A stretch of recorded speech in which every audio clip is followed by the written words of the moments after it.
Hello বন্ধুরা, good morning সবাইকে।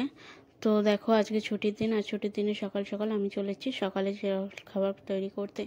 সকালের জলখাবারে আজকে হচ্ছে পাউরুটি দিয়ে বাটার দিয়ে একটু সেঁকে নিয়েছিলাম পাউরুটিটাকে, মানে সেঁকা পাউরুটি করেছিলাম। তো সেটাকেই সকালে আজকে জলখাবার বানালো। আর এর আগের যে কাজকর্মগুলো ছিল সকালে, সেগুলো না তোমাদেরকে দেখালাম না, কারণ ওগুলো তো নিত্যদিনের কাজকর্ম থাকে, নেই তো দেখানোর কিছু নেই। তো সেটা দেখো, এখন দুজনে মিলে আমরা খেয়ে নিয়েছি। খেয়ে নিয়ে যা আদার্স ওয়াইজ কাজ ছিল, রুল ওয়াইজ, যেমন কাপড় চোপড় কাচা, ঘর দর গোছানো, সেগুলো কমপ্লিট করে নিয়ে স্নান দান সেরে এখন এসেছি আমি দুপুরে রান্নাবান্না সারতে।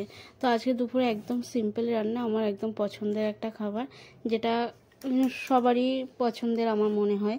যেমন এখানে আছে, আমি আজকে দুপুরে যেমন রান্না করেছি ফেনা ভাত, বেগুন ভাজা, ডিম ভাজা আর শুকনো লঙ্কা ভাজা, আর তার মধ্যে একটু আলু সেদ্ধ দিয়েছিলাম। তো সেটাকে নিয়ে দুপুর এখন রান্না করছি আমি, আর পেছন থেকে তোমাদের দাদা দেখো ভিডিও করছিল আর বক বক করছিল। আর এখানে দেখো আমি ডিমটা এখন ভেজে নিচ্ছি। বেগুন ভাজাটা অবশ্য ওঠানো হয়ে গেছে, আর তোমাদের দাদা দেখো গিয়ে ওখানে ডিম ভাজা, ও নিজেই গিয়ে ওখানে ডিমটাকে নাড়ানাড়ি করছিল। আমি বললাম সরো, তুমি পারবে না, আমি করে নিচ্ছি। তো দেখো, এখন আমি এখানে রান্নাটা করছি। রান্না করার পরে খাওয়া দাওয়া করবো। তো বললো আজকে একটু দেরি করেই খাবো। তো দেরি করে খেতে খেতে প্রায় 2টোই বেজে গেছিলো। আর দেখো, এখানে আমি এখন একদম ভাত টাত বেড়ে নিয়েছি, আর এখানে একটু আলু সেদ্ধটা মেখে নিচ্ছি। আর তোমরা অবশ্যই জানাবে যে গরম গরম নতুন আলু শুকনো লঙ্কা তেল দিয়ে মেখে খেতে কার কার ভালো লাগে। আমার তো বেশ ভালো লাগে, আর সঙ্গে যদি ফেনা ভাত থাকে আর একটু ঘি থাকে তো বেশ ভালোই লাগে। তো এখানে আমি আলুটাকে একটু মেখে নিচ্ছি। মেখে নেওয়ার পরে এখন তোমাদের দাদাকেও খেতে দেবো, আমি নিজেও খেয়ে নেবো। তো দেখিয়ে দিচ্ছি আর একবার আমি কি রান্না করেছি। এখানে দেখো গরম গরম একদম লাল লাল শুকনো লঙ্কা দিয়ে মেখে আলু সেদ্ধ দিয়েছি, আর এখানে ডিম ভাজা দিয়ে দিচ্ছি ওকে একটু। আর আমি একবারে একটু আলু ভাজাটাও করে রেখেছিলাম। আলু ভাজাটা করে রেখেছিলাম এর জন্য যে রাত্রেবেলা তোমার যে আমরা যে রুটি খাই, রুটির সঙ্গে আলু ভাজাটা লাগবে।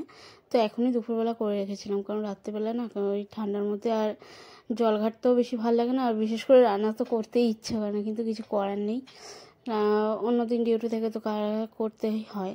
তো দেখো, এখানে দুপুরবেলা খাওয়া দাওয়ার পরে আমি একটু দুপুরবেলা ঘুমিয়েছিলাম, এখানে ঘুমাচ্ছিলাম। আর সন্ধ্যাবেলার দিকে ওঠার পরে তোমাদের দাদা একটু বলছে সন্ধ্যা হয়ে গেছে, সন্ধ্যা হয়ে গেছে। সত্যি কথা বলতে অনেকটাই সন্ধ্যা হয়ে গেছিলো। তো ঘুম থেকে উঠে সন্ধ্যা টন্ধ্যা দিয়ে চাটা খাওয়ার পর, চাটা আর খাইনি, খাওয়া দাওয়ার পরে একটু খিদে পাচ্ছিলো। তো তোমাদের দাদাকে বললাম বাজার থেকে একটু খাবার নিয়ে আসতে। তো ও আবার পাকাম করে ফুচকা নিয়ে এসছে। তো চলো সেটা এখন খেতে বসে পড়েছি। খেতে বসে তো দাদার সঙ্গে গল্প করছিলাম। তো বন্ধুরা, আজকে জন্য এটুকুই। আর আমার ভিডিওটা যদি ভালো লেগে থাকে অবশ্যই লাইক, কমেন্ট আর শেয়ার করবে, আর একটা সাবস্ক্রাইব করে দিও। ধন্যবাদ।